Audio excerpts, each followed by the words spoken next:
What do you think are some of the like instructional practices that you've tried throughout this coaching cycle that are ones that you'll continue on a regular basis? Do you mean just like the format of our lesson, or just? Yeah, it might be that. It might be the selection of books based upon power sight words. Any of the different things that we've tried during this coaching session that have probably been maybe new or different, or you haven't tried them in that way that you're like, okay, these are a must that that are going to be a constant part of what I do now. I think definitely the sight words, and then also using those sight words to determine what books we were going to pick, because it's easy to just go find an A, but if it's not going with what you're teaching them, that's not going to help them get better. And so definitely doing that text selection with the sight words in mind, that power words, like doing the highlighting of the words that they mastered as they went, because I think that kind of motivated them to keep trying.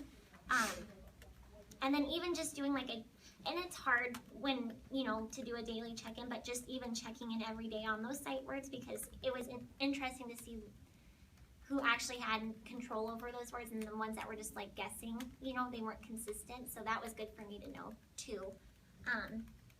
And then I guess, just the structure of the guided reading, that was something I just never was super confident in before. And so having that resource now is awesome. So I feel better about, this is how we start every single day. We do this every single time, we end on this. So I think that's really helped a lot too. So awesome. So what worked well during our coaching cycle, like our collaboration? Like if you think of coaching, what do you feel like were the things that worked well during this cycle? I liked it a lot when we would do like our different we tried different ways of co-teaching the lesson, which was good because I would be able to see how you did it on certain things, and then I could try it, and then you could give me feedback. So that was helpful. And it was also helpful when we were like going through and picking out books from like reading A to Z and looking for those sight words, because that was kind of a daunting task. So that was good. But yeah, like I said, I think definitely, and just having that ability to kind of work together on it, because instead of just being like, okay, you got this, so it was, I think it went well. So yeah, I think some of the real positives for me as your coach was being able to co-teach different ways. Yeah, because I don't think you were very willing to let me be like, okay, let's try it this way, and we take a leap of faith together, because others haven't necessarily. They're like, yeah, you do it and I'll watch you, or and we kind of started that way. But I feel like the evolution of the way we co-taught with each other, and even though it seemed really weird at first, and both times we were like, okay, it's your turn, or even with this, like, this is weird, let's stop. Like, each time it's felt better. Like, even this time for me, like, I'm still like, okay, not completely in my groove, but it felt way better than the first time we did it. Well, and I think, and it's all, they know you now too, which is kind of cool. Like, they, they have that relationship with you also, which is awesome. So, but I also think one of the things that for me as a coach that went well during this cycle was just being able to like take leaps of faith with each other, because I haven't taught kindergarten. My daily life never as a teacher included sitting in front of 5-year-olds. So it was equally a learning experience with us together.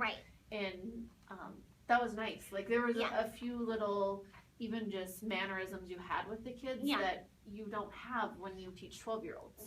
And so that was really, I like that. That was fun to be able to, and it helped me as a coach to think, okay, so if I'm coaching another kindergarten teacher or a first grade teacher, there's just little different things you have to do with little bodies that are different. You know what I mean? When you have the little our little Einstein Draken who has these, you know what I mean? His unique little ticks that are different than what you see in a bigger body. They're just different, and they have to be managed differently. So what do you think were some of the challenges or like missed opportunities during our coaching cycle? Was there anything that you're like, oh, I wish we would have done this, or this didn't go the way I thought it would go?